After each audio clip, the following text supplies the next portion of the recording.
Okay, folks, picking up right where we left off. We're going to get into some more quantitative stuff, some calculations. So, yep, you got to do some calculations here at the end. So, I'm going to have some examples of that, okay? So, what we're getting into and what we're going to do calculations on is vapor pressure, okay? So vapor pressure is defined as the pressure exerted by a gas at a given temperature in equilibrium with its liquid phase.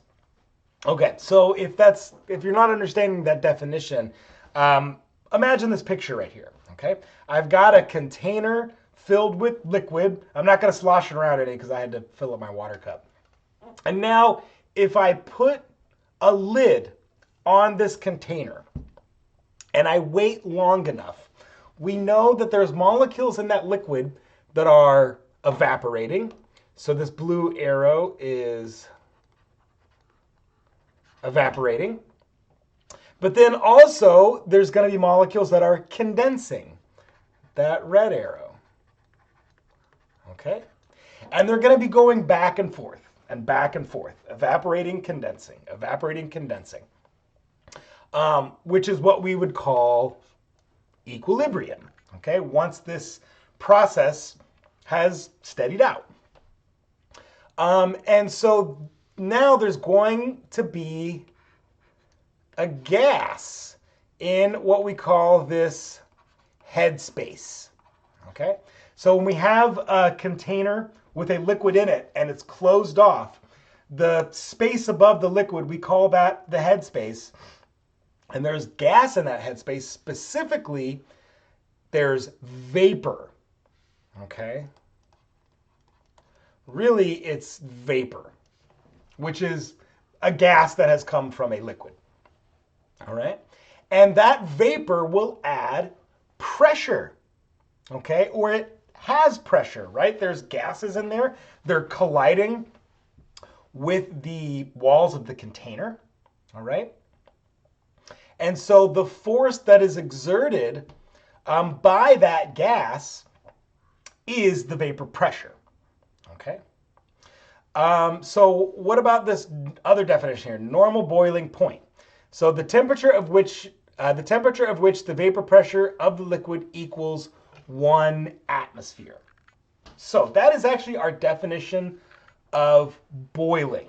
Okay. So we imagine let's say we've got a pot of water here. Okay. There's my little handle. Okay.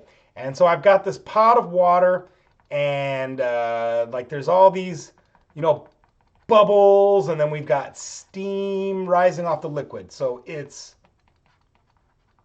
boiling, okay? So what this means is, let me change colors. When a liquid is boiling, the force that the liquid is exerting on the atmosphere, oops, I did the wrong color. So the force that the liquid is exerting on the atmosphere is the same as the force that the atmosphere is exerting on the liquid. So this is the force of the atmosphere pushing on that liquid.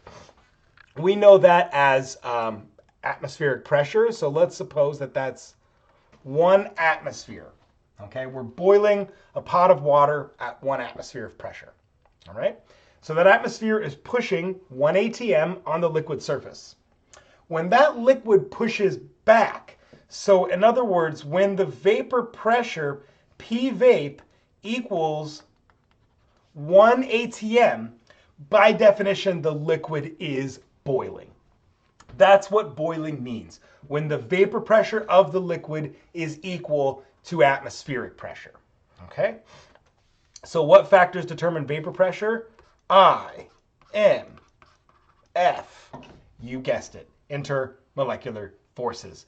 The strength at which molecules are stuck together, right? The stronger an intermolecular force is, the lower the vapor pressure will be. So let's write that down. So strong I, MF. Oh, that's terrible. Okay, here we go. Let's try again. Strong IMF equals low p-vape. Weak intermolecular forces equals high vapor pressure. So if you think about this, if something has very strong intermolecular forces, it's going to be stuck together in the liquid phase. There's not a whole lot of it that's going to evaporate. Okay? So it'll have a very low vapor pressure. Consequently, to get that strong intermolecular force liquid to boil, right, to get it to where its vapor pressure is a full 1 atmosphere, you have to really heat it up. So this means it's going to have, I'll say, large, oh my gosh, I'm getting sloppy, you guys. Large T boil, okay? So something that has a high vapor pressure or weak intermolecular forces will have a small boiling point. So in other words, when it's got strong intermolecular forces, it's going to have a low vapor pressure. Consequently, it's going to take a very large temperature to get it to boil. When something has weak intermolecular forces, it has a very high vapor pressure, so it evaporates really easily.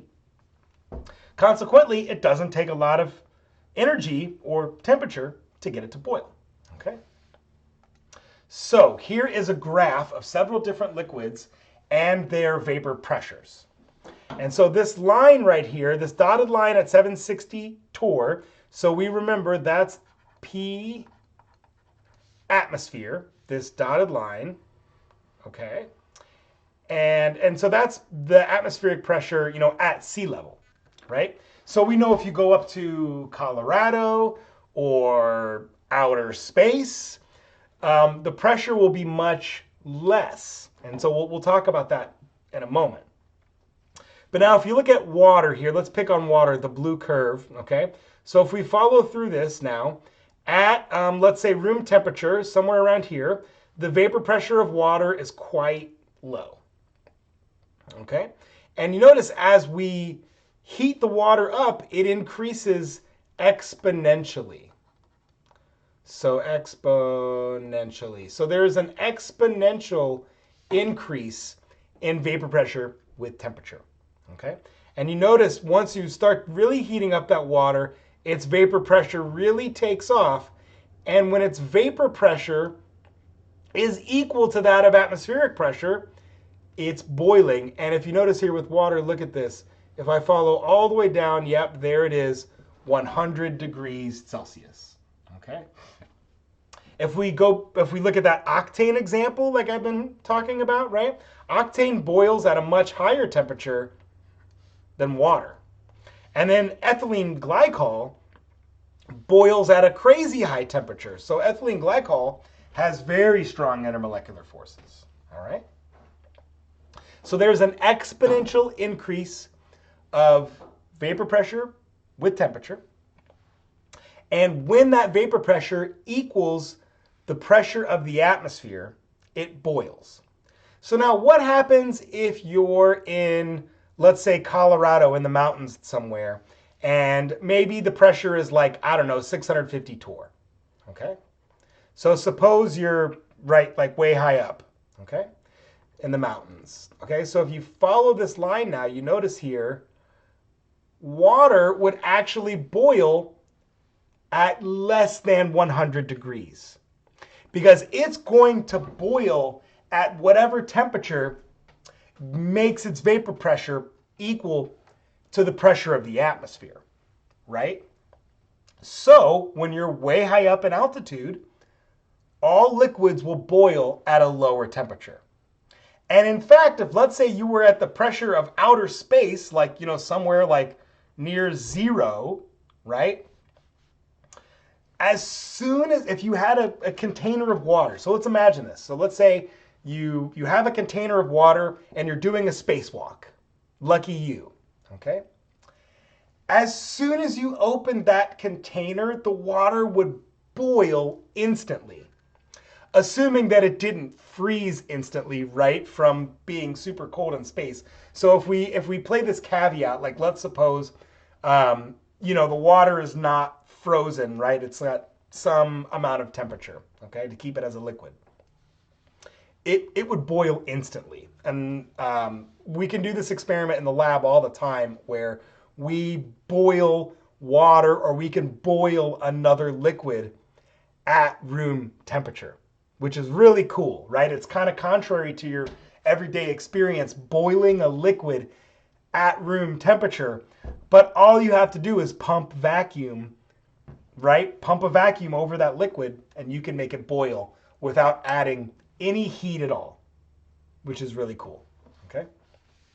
So moving along. So if now, so this is where we're going to get into these calculations, and this is going to be a challenging formula to use, okay? So you want to make sure you spend time practicing using this formula, all right? So one last thing. What also contributes to vapor pressure? So intermolecular forces, also the enthalpy of vaporization. So the heat required to vaporize a liquid, that plays a role. But actually the delta H of vaporization is in fact connected to the intermolecular forces, right? So if we take, so on this Clausius-Clapeyron equation, so this is the equation, both Clausius and Clapeyron, two scientists came up with this equation as a way of predicting or calculating vapor pressure of a liquid. It's a rather difficult equation, so I'm going to show you this. So both of these versions work. So let's talk about this version down here. So this says P vape 1. So this would be vapor pressure at temperature 1. So some arbitrary temperature, temperature 1. Okay? Equals, now this is P vape 2. So this is vapor pressure at some other temperature, T2. So that's times, so this is exponential. When I write EXP, exponential. And this is a shorthand way of writing an exponential equation easier. So for example, if I write e to the power 2, so that's natural number e, right? E to the 2, a shorthand way of writing that would be EXP bracket 2. So these things mean the same thing, okay? So when I say EXP bracket of all of this junk right here is raised to the power. It's up into the exponential, okay? So what about this T1 and T2? Well, P vape 1 is the vapor pressure at T1, this temperature right here, okay? P vape 2, the vapor pressure at temperature 2, that's this temperature right here, okay? We have universal gas constant.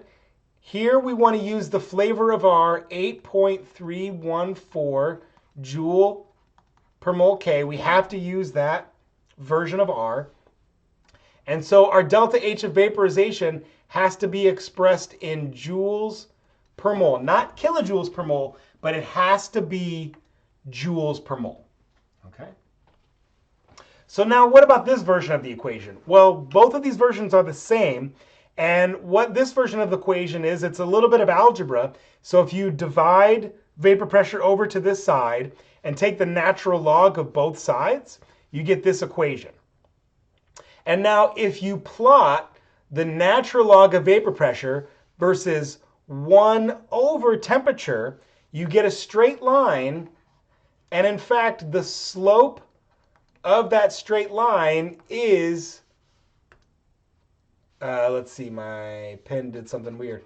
The slope of that straight line is the delta H of vape divided by the gas constant R.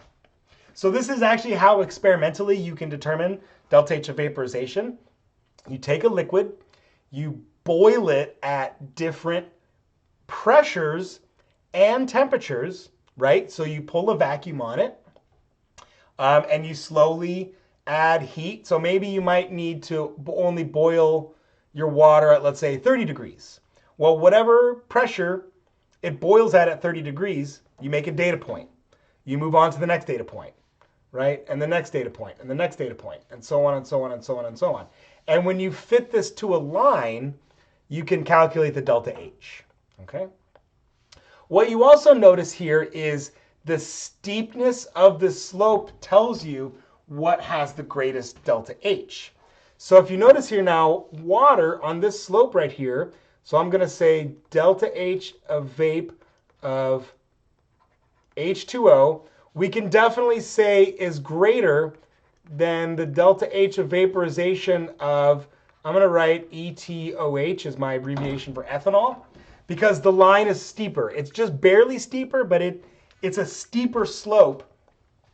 Oh, and I forgot to say there's a negative sign right there, which I think that I might have missed on my equation, but all the same, it's a negative slope, all right? No, I did not miss that negative sign. It's all good, okay? There's just a negative slope because of the natural log and 1 over t relationship. And so now we can definitely say that that is all greater than the delta H of vaporization of this diethyl ether. So that would be an ETOET. Don't worry about these abbreviations, okay? And so now, consequently, when we look at now this graph that I have right here, you can see because the delta H of vaporization of diethyl ether is the smallest, it boils at the lowest temperature, right? So it's crossing the line at 34.6 degrees. Ethanol has the second steepest slope. Consequently, it boils, in the middle. And then water has the largest delta H of vaporization, the steepest slope, so it has the highest boiling point. Okay? So let's do some calculations using this equation.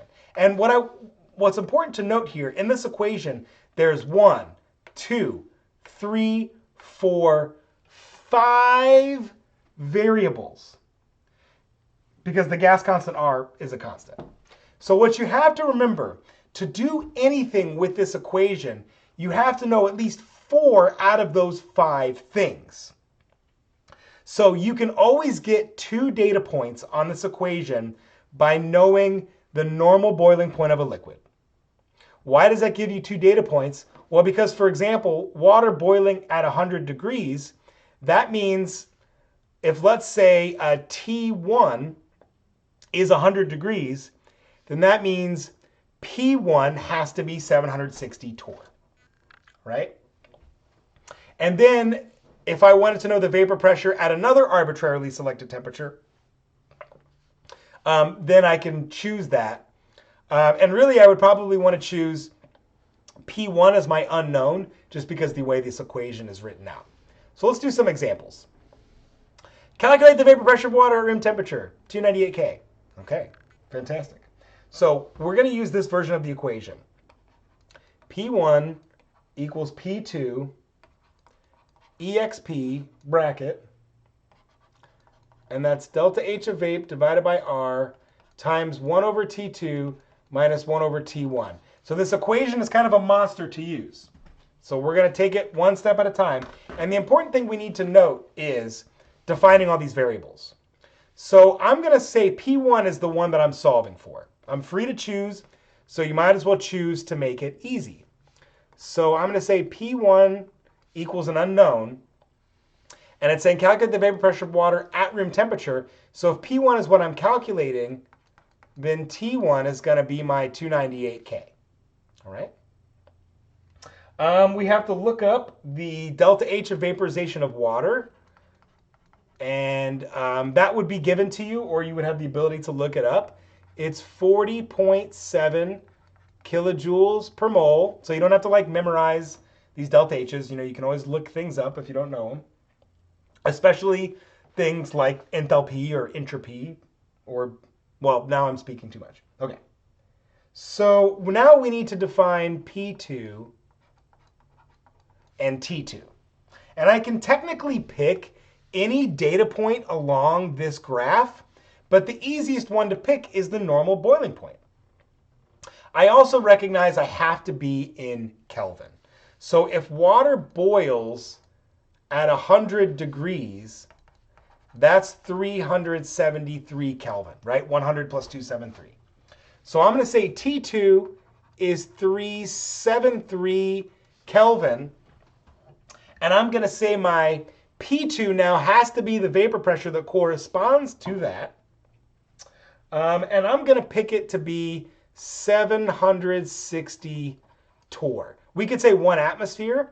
We could say 101,325 Pascal, right? We could really use any unit of pressure we want, because you notice here on this equation, when you divide pressure over to the other side, the pressure units will cancel, okay?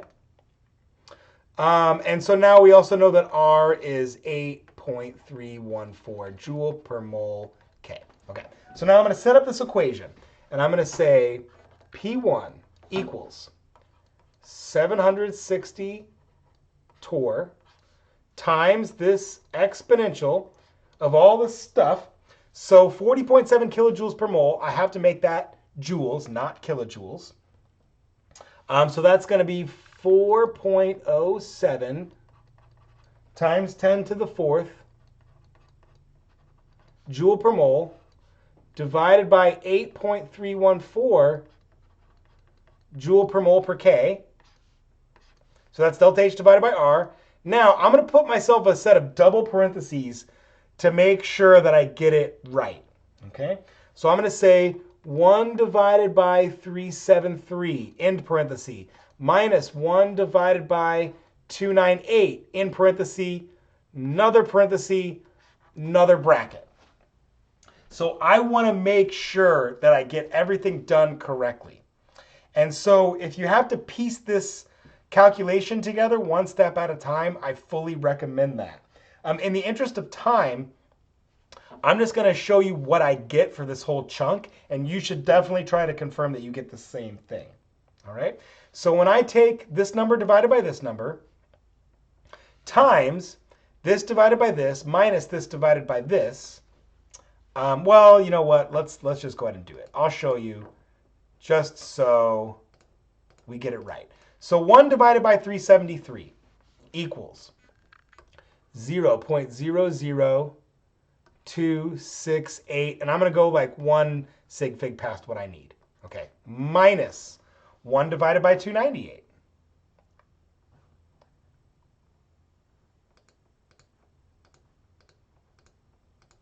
Equals 0.00335, let's say 6. Okay, so now I've got all of that. And now that's times this number divided by this number. Okay, so that's 4.07 e to the fourth power divided by 8.314 equals, and now that's 4895.4. 4895.4. I've skipped writing the units in to make this easier. And now that's around bracket, exponential of that times 760 equals P2.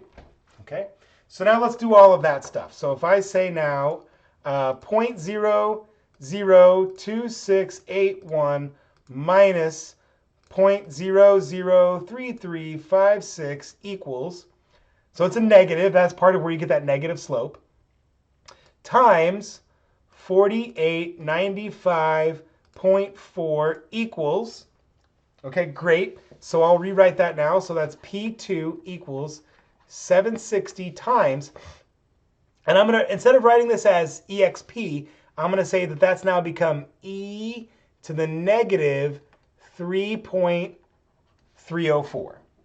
Okay? And I also know that all of the units, so technically all of the units inside this exponential go away. And so now whatever my unit is of pressure, that's going to be the unit of my final answer. So I've got this thing in the calculator, and on this scientific calculator, all I do is push this EX button equals, okay? That's not right. Let's try that again. So let's say I lost track of where I'm at. Let's see here. Okay, so let's say 3.304 negative E. Okay, that's it. And the reason I know that's the correct answer because the exponential of a negative number is always a number less than 1. And so now, so that was e to the power negative 3.304. And now I'm going to say times 760 equals, okay, 27.9 torr. And that's the correct answer. So that means water at room temperature. So I've got some room temperature water right here. Okay. Technically, I've got an ice cube in it, so it's not even room temperature. It's like much colder. But it only contributes like 20-ish torr vapor pressure. So that's a very low vapor pressure for room temperature. Okay. So now I'm going to do this other problem. So this is another way we can use the Clausius-Clapeyron equation. We can use it to calculate we can use it to predict what a boiling point will be at a different pressure. So in Breckenridge, Colorado, the typical atmospheric pressure is 520 torr. What is the boiling point of water in Breckenridge? So now, for this problem, I'm going to use the other version of the Clausius-Clapeyron equation because I want to solve for a temperature. Okay? So I'm going to use this version. I'm going to say natural log of P1 divided by P2 equals delta H of vape divided by R times 1 over T2 minus 1 over T1. And I can actually use all of these same, more or less, I can use all these same parameters because it's water. So, but I'm going to define this in a way that makes it easier to solve. So I'm going to say T2 is the number that I want. What's the boiling point? At 520 torr. So if P2 is what I don't know, then P2 has to be 520 torr. I'm going to pick the same boiling point situation that I picked last time. I'm going to call T1 373 Kelvin and P2 760 torr. Okay? And I know that my delta H is the same and my R is the same. And you'll see why I picked these numbers for 1 and 2 because it's going to make it easier to solve. Okay? And so I'm also going to just do a little bit of algebra to get started. I'm going to say natural log of P1 divided by P2 divided by delta H of vape divided by R. So I'm just moving that whole thing over to this side equals 1 over T2, okay, plus 1 over T1. So basically, I tried to isolate T2 as best as I can because that's what I'm calculating. And it might be tempting for you to further this algebra and just say flip it 1 over. But the way that I like to do this now is calculate all of the stuff that's on the left, and then I'll flip my final answer at the end. Okay? So let's plug some stuff in. So let's see here. So 1 over T1 is 1 divided by 373 plus the natural log of, so P, oops, that looks like a 2 that I wrote there, doesn't it? That's a 1. So natural log of 760 divided by 520, all divided by 4.07 times 10 to the 4th joule per mole, all divided by 8.314 joule per mole. Okay, so I got to calculate all of this stuff. So let's do that. So we already know from up here that 1 divided by 373 is 0.002681 plus. And let's see, the natural log of 760 divided by 520. So first I'll do 760 divided by 520 equals. Now I'm going to say natural log. So that gives me 0.379, let's go one more digit, 5, divided by 4.07 times 10 to the 4th divided by 8.314. And actually we did that already up here too, right? Up here, this 4.07 times 10 to the 4th divided by 8.314 was equal to 4895.4. So let's write that down there. 4895.4. And again, I've dropped the units to make this easier, but the units are going to be Kelvin, right, when it spits this out. Okay. So let's see. Let's keep that going. So now let's say 0.3795 divided by 4895.4 equals, and then now plus 0.002681 equals. So that so this whole chunk is 0.00275. Let's call it 9, and that equals 1 over T2. Right? So on my calculator right here, I can find the 1 over x button. There it is. And I'm just going to push it. Beautiful. That gives me 362 Kelvin. Let's just keep it at that. 362 Kelvin. And if you're curious what that is in terms of Celsius, so minus 273. So that's 89 degrees, 89.5 degrees. So as I told you earlier, when you're way up there in the mountains, liquids boil at a lower temperature. And in this case, when the atmospheric pressure is 520, that's a significant drop in the boiling point due to the reduced pressure. Okay? So let's see here. So that gets into this phase diagram, but I think I'm going to cut this off for now, and we'll talk about phase diagrams in the next video. Okay, folks. Hasta luego.